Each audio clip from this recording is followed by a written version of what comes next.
Oi, gente! Antes de começar esse vídeo, eu preciso avisar pra vocês que, infelizmente, eu não vou conseguir pronunciar os nomes de uma forma correta. As pessoas da história são da Croácia, então ficou bem difícil pra mim. Eu até tentei, mas eu percebi que eu ia ficar muito focada em falar o nome correto e ia me perder na história. Se tem alguém aqui no canal que fala essa língua, eu peço desculpas, eu tentei de verdade, mas eu vou ter que falar o nome deles de uma forma brasileira, tá bom? Então, dito isso, bora para o nosso caso de hoje.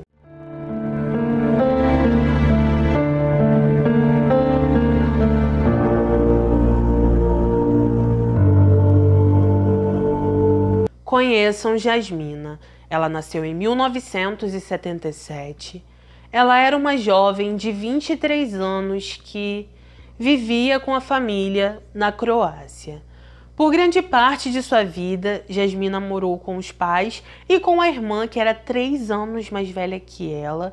Em 1997, ela se mudou de cidade, começou uma faculdade de ciências políticas e as pessoas que conviveram com ela na época disseram que Jasmina era uma pessoa tímida, tranquila e bastante empenhada em seus estudos.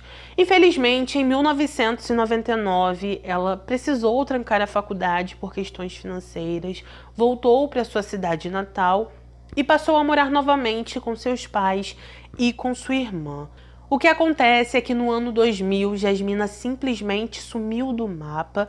A única pessoa que informou ter contato com ela foi sua irmã. A irmã de Jasmina, que se chamava Smiliana, disse para os pais que a irmã tinha viajado para um outro país e que ela não queria ficar tendo muito contato com a família.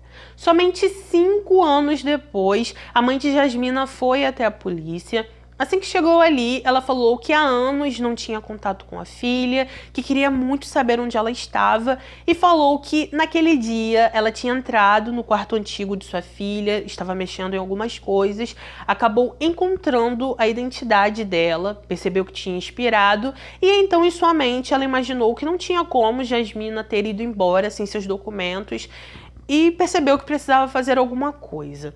A partir daí, os policiais começaram as investigações. A primeira pessoa com quem eles conversaram foi Smiliana, a irmã de Jasmina.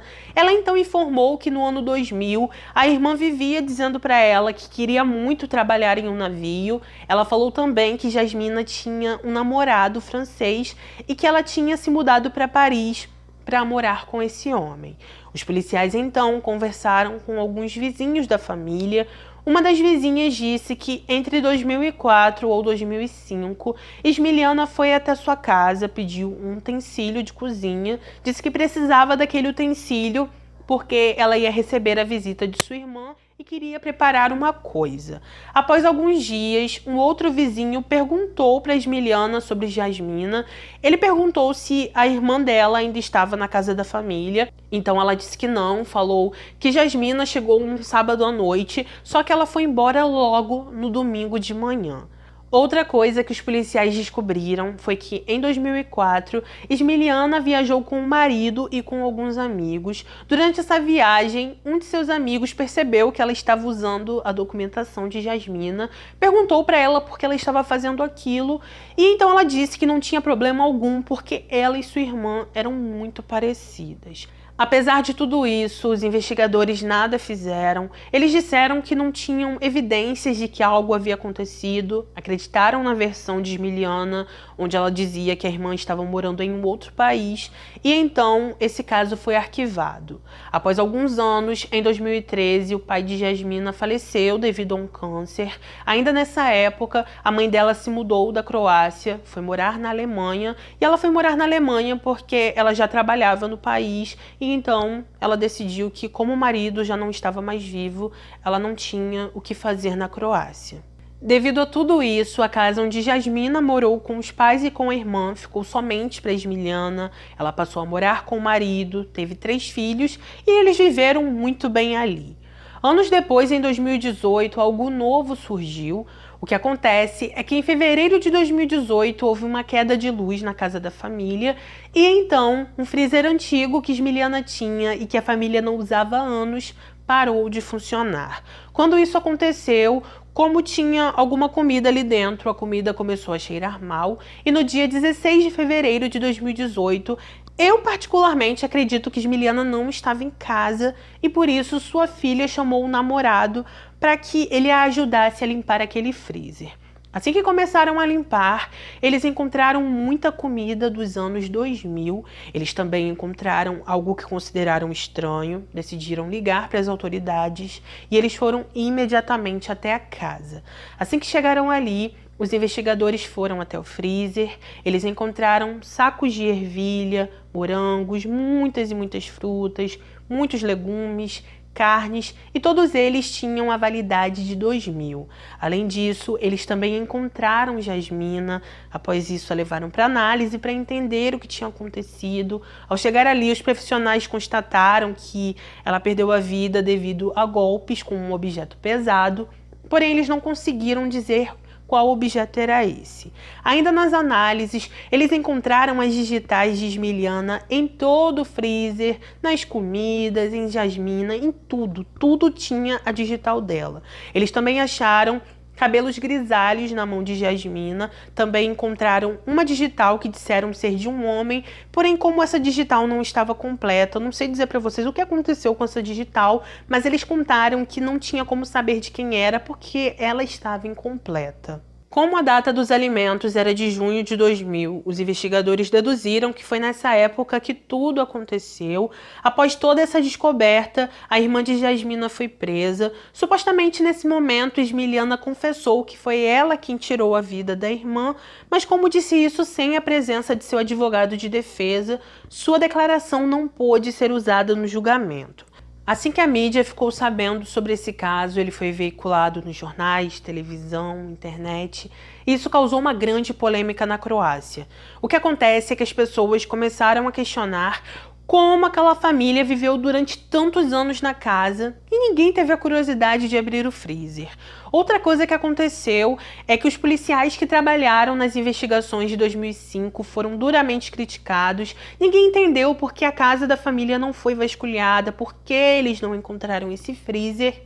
E então eles disseram que naquela época não tinha nenhuma evidência de que algo teria acontecido na casa e por isso eles não investigaram o local. Ainda durante a investigação de 2018, os policiais disseram que não tinham como saber quem estava na casa em junho de 2000.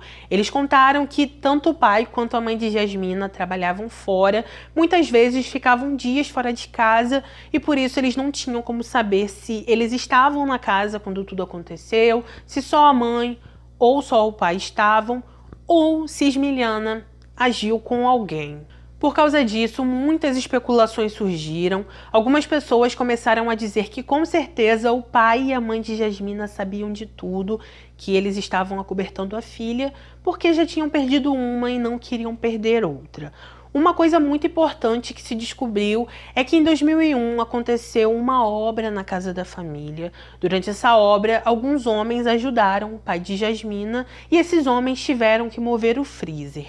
Esses homens contaram que quando foram mover o freezer, perceberam que estava muito pesado, pediram ao pai de Jasmina para esvaziar, porém ele disse que não e eles tiveram que mover assim mesmo. Outra coisa que muitas pessoas relataram aos investigadores é que nos primeiros anos o pai de Jasmina bebia demais, ele ia a bares, ficava bebendo, ficava dizendo que estava com muita saudade da filha e também dava a entender que Ismiliana poderia ter feito algo com ela. Por causa disso, alguns investigadores foram contatados, as pessoas que estavam no bar chegaram a dizer o que ele contava quando estava bêbado, porém quando o pai de Jasmina foi chamado pelos policiais, ele negou tudo e depois de algum tempo ele foi parando de contar essa história e as pessoas acabaram esquecendo. Apesar de todos esses questionamentos, algumas outras pessoas contaram que jamais o pai de Jasmina poderia estar envolvido em algo assim.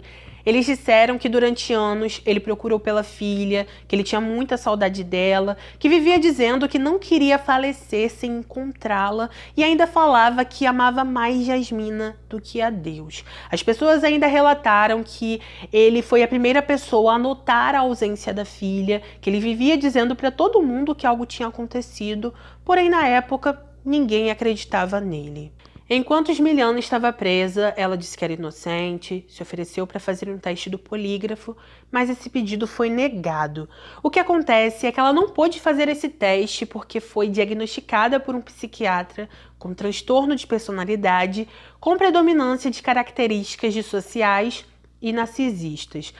Não está claro quando esse diagnóstico surgiu, porém, os policiais que investigaram a vida de Ismiliana disseram que ela sempre foi mentirosa, contaram que quando ela estava na adolescência, ela queria trabalhar, conseguiu um estágio como professora, só que quando ela foi começar a trabalhar, as pessoas descobriram que ela nem tinha terminado o ensino médio. Os pais dela então foram chamados, eles ficaram chocados ao saber que Ismiliana não ia para o colégio desde a 3ª série e eles ficaram sem entender porque todas as vezes eles a levavam para o colégio e todas as vezes eles acreditavam que ela participava das aulas, porém não era isso que acontecia. Com isso, Ismiliana ficou presa, ficou aguardando por seu julgamento e ele ocorreu em 2020. No tribunal, os promotores disseram que por anos ela enganou a todos. Ela disse que a irmã estava em outro país, porém ela sempre esteve dentro da casa. Os advogados de defesa tentaram, não explicitamente, mas tentaram sim colocar a culpa no pai de Jasmina, porém alguns membros da família testemunharam que era impossível o pai de Jasmina ter feito isso e contaram que ele sempre teve esperança de encontrar a filha. Ainda na audiência, Ismiliana negou tudo, continuou dizendo que era inocente. Ela testemunhou e disse o seguinte: "Eu não tirei a vida da minha irmã. Eu fiquei sem ela. Ainda estou com dificuldade de lidar com isso. Eu sinto muito a falta dela desde o dia em que ela se foi. Eu a amava e sempre a amarei, assim como amo meus pais. Eu não faria mal nenhum a ela e nem a eles de forma alguma." Apesar de dizer isso e apesar de enfatizar que era inocente, quando os promotores perguntaram a Ismiliana o porquê ela dizia a todos que tinha contato com a irmã, ela não soube responder e ainda disse que todas as pessoas que disseram isso estavam mentindo. Como Ismiliana não confessou em momento algum e como ela também não deu nenhum motivo específico, os investigadores deduziram através das investigações que ela tirou a vida de Jasmina por ciúme, já que ela observou que a vida de sua irmã estava progredindo e a dela não. Eles ainda contaram que elas viviam brigando. Parece que quando a mãe delas estava trabalhando na Alemanha como cozinheira, ela sempre enviava um dinheiro e elas sempre brigavam por esse dinheiro. Os promotores ainda enfatizaram que havia digitais de Ismiliana em todo o freezer, nos alimentos, em Jasmina, e por isso era impossível ela ser inocente.